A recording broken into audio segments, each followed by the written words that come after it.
O Senhor esteja convosco. Ele está no meio de nós. Proclamação do Evangelho de nosso Senhor Jesus Cristo, segundo Lucas. Glória a vós, Senhor.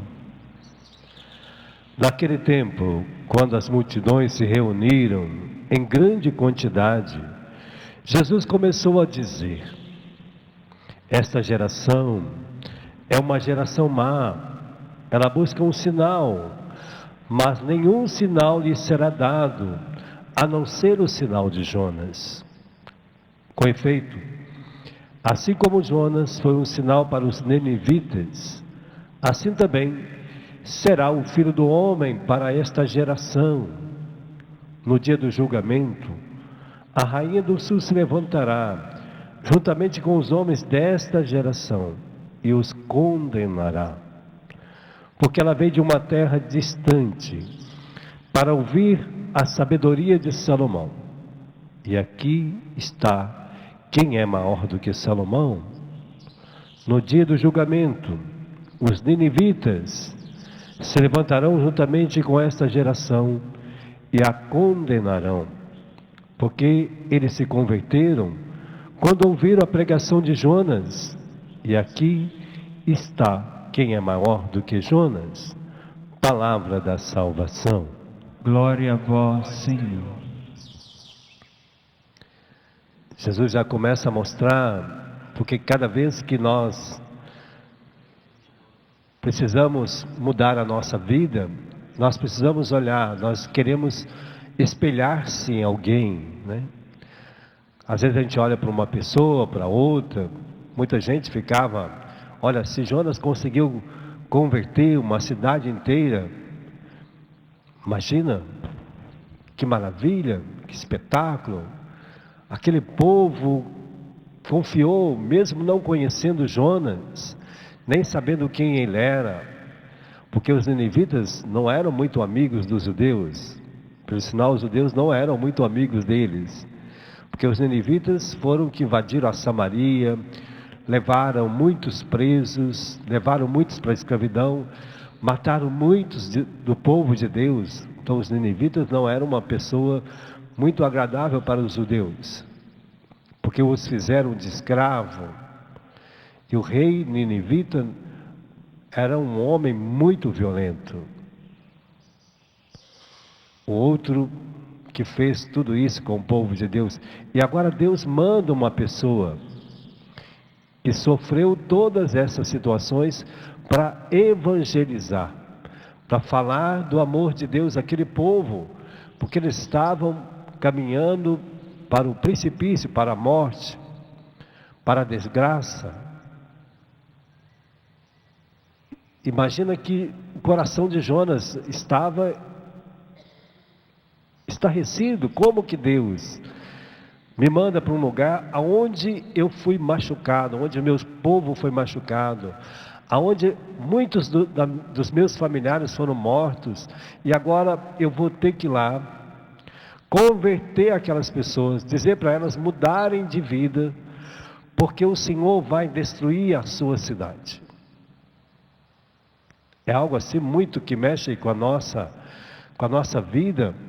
Imagina eu ter que falar para um assassino, imagina uma mãe ter que falar para o assassino do seu filho que ele tem que se converter, porque senão ele vai para o inferno. O mal que ele fez. Ou uma pessoa que foi machucada, violentada por alguém, tem que dizer para aquela pessoa que ele tem que mudar de vida. Ou nós mesmos temos que dizer para o nosso pai: pai, só preciso mudar de vida. Ou dizer para a nossa mãe. Pessoas que estão na nossa frente e que deveria ser um exemplo para nós, e de repente nós vamos ter que converter, ou buscar um amigo que se perdeu, ou buscar um familiar que está vivendo uma vida desregrada, ou a esposa tem que dizer para o marido, né? Olha, você precisa se converter, está chegando o tempo, e você pode morrer ainda esta noite, porque o Senhor está dizendo que está chegando o fim. Então essa conversão Deus está mostrando, e Jesus está dizendo: olha, aqui está quem é maior do que Jonas. Imagina a rainha de Sabá, até mesmo lá na região da rainha de Sabá, construir uma igreja muito espetacular, uma igreja que ela foi feita, em vez de ser para cima, foi feita para baixo. Cavaram as rochas, furaram um buraco e fizeram uma igreja, né? Lá naquela cidade, na região da Rainha de Sabá. E muitos cristãos estão lá, se mantêm, né? Um povo se mantém, um povo de Deus ali, no meio de uma região que não existe muitos, mas ali tem um povo de Deus, que ficou como uma nova Jerusalém para eles. Olha, desta rainha, esse povo, ela só viu a sabedoria, ela foi lá para saber como que Salomão administrava toda a riqueza, todo o bem, tudo que ele tinha de sabedoria, e ela se encantou com isso, e ela ficou tão feliz que voltou para casa, uma nova mulher, só com a sabedoria de Salomão. E Jesus disse: aqui está alguém que é maior do que Salomão, sou eu. Por isso que quando nós entramos nas igrejas nossas e encontramos aquele Cristo crucificado, né? Está ali como sinal. Olha, se você não compreender isto, se você não entender o sacrifício que é o meu amor por você, o que eu desejo para você é que você não passe por essa situação. Quando nós olhamos Cristo crucificado, Ele está dizendo para mim e para você: eu não gostaria que você passasse por isso.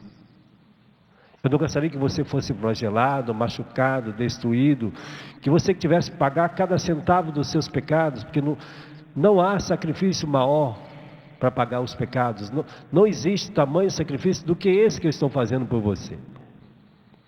Então eu gostaria de ter pago por você todos os pecados, só que você precisa fazer algo para vencê-lo no seu coração, na sua vida. Você não precisa passar por essa humilhação do Calvário, nem se autoflagelar, nem se mutilar. Eu não gostaria que você fosse mutilado por nada do que o pecado às vezes acontece na nossa vida. Até eu conto sempre uma história de uma menina que eu conheci pessoalmente. E ela era uma menina que ia à igreja, participava, e de repente ela começou a conhecer outras amigas, outras pessoas, e as outras pessoas começaram a dizer para aquela menina: olha, não tem problema sair, você pode ir na igreja rezar, mas você também pode passear. É lógico que ela pode. E ela começou a abandonar algumas coisas da igreja. No sábado, não, sábado é dia de festa, sábado é dia de sair, sexta-feira já passou também, porque de repente o sábado só não dá. É assim, o inimigo ele vai colocando, só o sábado não dá mais. Ela começou também na sexta, e aí começou a beber. De repente veio o cigarro, e ela começou já não ir, chegava cansada, no domingo não ia à missa, porque na sua cidade a missa era de manhã, onde ela morava, já não ia porque chegava de madrugada, cansada, começou a deixar de ir na missa, do grupo, e de repente só fumava e bebia, e ela ficou doente, e ela teve que ir ao médico, e o médico disse: olha, você está com um problema nas suas pernas, você está com má circulação, e se você não cuidar, nós vamos ter que amputar. E ela continuou, não deu ouvido ao médico. Passado uns 6 meses, ela foi fazer a unha, cortou ali, naquele momento de fazer a cutícula, e aí infeccionou o dedo. Aí quando foi fazer os exames, teve que amputar até o joelho. E a mãe dela sempre dizia para ela: minha filha, volta para Deus, volta para a igreja, volta, olha, você já vai amputar. E aí ela ficou com muito ódio: como que Deus deixou amputar minha perna? Como? Eu estou nova, 22 anos, já amputei. E ela ficou revoltada, magoada com tudo, com Deus, com a família, com as amigas. E o médico dizia: olha, isso é o cigarro e a bebida que está fazendo, não é sua mãe, não é seus amigos, é o cigarro e a bebida que está destruindo você. Aí o pessoal ficou sabendo, começaram a frequentar a casa, fizeram um pequeno grupo de oração com ela, e ela começou a voltar a Deus. Pronto, começou a ir para a igreja de muleta, voltou para a igreja de muleta. Passado um tempo de novo, abandonou, começou a voltar a fumar, voltar a beber. E o médico chamou ela de novo, a mãe levou no médico, e o médico disse para ela: se você não cuidar, você vai ter que perder a outra perna, porque você tem má circulação. Passado um tempo, teve que amputar a outra perna. E toda a revolta dela. E aí ela teve que ir para a igreja depois de muito tempo, xingava a mãe de todos os nomes, para a mãe dar cigarro, para a mãe dar bebida, e a mãe não deu. A mãe dela falou: pode me xingar, mas por causa de Deus eu não vou te dar. E a mãe escutou todas as ofensas, humilhação, gritaria, desrespeito, até que ela foi acalmando o coração de novo, e aí já foi para a igreja de cadeira de roda. Não foi Deus que quis que ela fosse para a igreja de cadeira de roda, foi a sua insistência em viver o mal. E Deus está dizendo que vai chegar um tempo que Ele já passou e já pagou os pecados. Mas se nós insistirmos, vai nos custar caro aquilo que nós temos plantado em nós. Vai nos custar caro a nossa negligência conosco mesmo. Vai custar enfermidades, doenças, separações, abandono, brigas, confusões, inimizade, ofensa. Vai custar às vezes prisões, às vezes vai custar cadeia, às vezes vai custar outras coisas caríssimas que a gente não sabe o preço que nós vamos pagar. Mas Deus está dizendo: é o tempo oportuno, é o tempo, é agora. Às vezes você vai deixar de comer alguma coisa como sinal.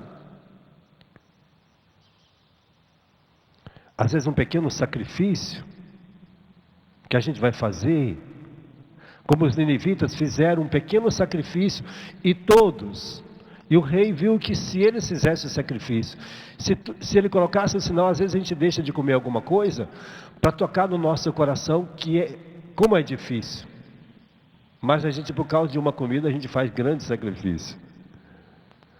Por causa de algo que a gente vai receber, a gente faz. Para passar no vestibular, às vezes a gente tem que estudar. Quantas vezes eu estudava, eu queria passar no vestibular, eu passava a semana inteira estudando 4 horas todos os dias à noite, e até as 2 da manhã, todos os dias, levantava às 7 para trabalhar, às vezes deixava de sair no domingo, por causa do estudo, para passar no vestibular. Quanto que a gente tem que fazer às vezes para outro, para libertar-nos da fraqueza que tem corroído a nossa alma. E é isso que Deus está conclamando a nós, e Ele está dizendo que esses 40 dias tem toda esta graça, porque Ele vai estar ao nosso lado, Ele vai estar ao nosso favor, Ele vai estar ali nos ajudando, nos fortalecendo, nos capacitando, nos alimentando com aquilo que Ele precisa colocar no nosso coração. E Deus está dizendo: olha, meu filho, eu vou estar do seu lado, eu vou estar junto de você, te dando a graça para você vencer essas situações, para que amanhã você não pague um preço que você não precisaria pagar, para que amanhã o sofrimento não chegue na sua vida e você vai culpar alguém, e você vai se autocondenar às vezes, e às vezes as pessoas vão se autoflagelar por causa de situações que estão dentro de nós e que está nos dilacerando, e é o pecado. E às vezes é um pequeno pecado, mas que às vezes vai te corroer de tal forma que amanhã você vai ficar desacreditado em você mesmo. Como muitas pessoas às vezes a gente encontra: eu não sirvo para nada, eu não sei o que eu vim fazer nesse mundo, eu não sei por que eu estou aqui. Chega ao limite de desprezar a sua própria vida por causa de situações, de querer morrer, de querer suicidar, de querer destruir a si mesmo, de querer até mesmo beber veneno, ou amarrar uma corda no pescoço. Olha, por causa de quê? Por causa de um pequeno sofrimento que entrou na sua vida, que entra na nossa vida, faz com que a pessoa, sem esperança de Deus, sem esperança no amor de Deus, sem confiar nesta graça, sem fazer um sacrifício para mudar aquela situação, ela prefere desistir e se autoflagelar, se autocondenar. E Deus está dizendo: eu já fiz tudo isso, você nasceu para ser livre. Não deixe que esses venenos continuem morando dentro do seu coração, dentro da sua vida. Está na hora. E o tempo agora, o tempo é oportuno. E Deus está dizendo que Ele está nos dando esse tempo de graça, para que a desgraça não nos flagele mais. É importante que nós queiramos, que nós desejamos. É importante que nós façamos a nossa parte. Toda a Nínive fez, cada pessoa, do menor ao maior, do rei aos animais, todos fizeram, todos desejavam ardentemente mudar aquela situação, aquilo que os flagelava. Eles queriam ser um povo livre, eles queriam ressuscitar para uma vida nova. E Deus está convocando nós nessa quaresma. Para quê? Para que na Páscoa nós começamos a vida nova. Façamos a passagem. Façamos essa mudança. Porque nós vamos vencendo dia a dia cada situação. E é lógico, cada um de nós tem os seus pequenos. Eu já coloquei o meu, quarta-feira de cinza. E todos esses dias eu tenho rezado na mesma intenção, tenho trabalhado comigo na mesma intenção, tenho feito as minhas penitências na mesma intenção, tenho feito os meus sacrifícios nas mesmas intenções, porque existem pecados que a gente precisa de muito sacrifício. E às vezes ele é pequeno, até as pessoas nem vê. Às vezes tem pecado que está morando dentro de nós, que nem os outros conseguem perceber, mas a gente sabe aonde ele está. A gente sabe aonde ele vive em nós. A gente sabe aonde a gente alimenta ele em nós. E a gente tem que vencê-lo. Às vezes não vai ser escândalo para os outros, mas para mim vai. Os outros podem até fazer desses pecados, os outros até vivem desse pecado, mas em mim ele não pode estar. Tem pessoas que vivem com certos pecados e nem escandaliza mais o mundo não se escandaliza com certos pecados. Mas para um homem cristão, para um homem de Deus, por menor que ele seja, para a gente é escândalo. Aquele que vive em Deus, detalhes. Os detalhes são importantes. Eu convivo com muito assim como o senhor, eu vejo, ele gosta de detalhes. Ele olha os detalhes. Ele conversa detalhes. Ele se vigia nos detalhes pequenos.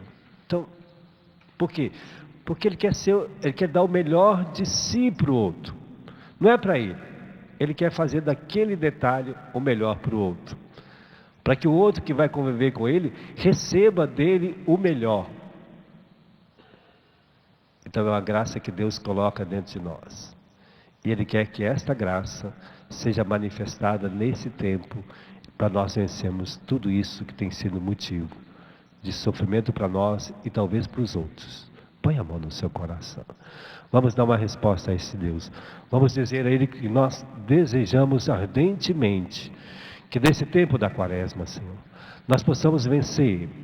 Que esses 40 dias sejam um sinal de que cada dia que nós vamos caminhando, buscando vencer esses pecados, essas fraquezas, aquilo que tem sido motivo para nós, Senhor, de fraqueza, que nós às vezes não suportamos, às vezes a gente até mesmo luta, mas parece que a gente não tem tanta força, mas nós queremos pedir a Ti, Senhor, dai-nos esta graça. Lava, Senhor, já com Teu sangue estas áreas afetadas pelo pecado. Revigore agora, Senhor, dai-nos o dom de fortaleza, para que diante desses sinais do Teu amor, nós sejamos vencedores, Senhor, de todos os pecados, de tudo aquilo que tem sido na nossa casa uma luta constante, tem sido na nossa família uma luta constante, para libertar às vezes nossos filhos, a esposa, lutando para libertar o esposo do alcoolismo, das mentiras, das fraquezas, dos roubos, das misérias, das gritarias, das ofensas, das impurezas, da afetividade, da sexualidade. Lava-nos, Senhor, das mentiras que às vezes estão no nosso lábio, que é motivo, pequenas mentiras, pequenos gestos de agressividades, pequenos desrespeitos. Dá-nos, Senhor, esta graça de hoje, já experimentarmos, Senhor, a Tua força, nos capacitando cada vez mais para sermos vencedores. Nós Te louvamos, Senhor, e Te bendizemos porque o Senhor vem tocar no nosso coração, vem tocar em nós, para que nós saiamos daqui, Senhor, fortalecidos na luta contra todos os pecados.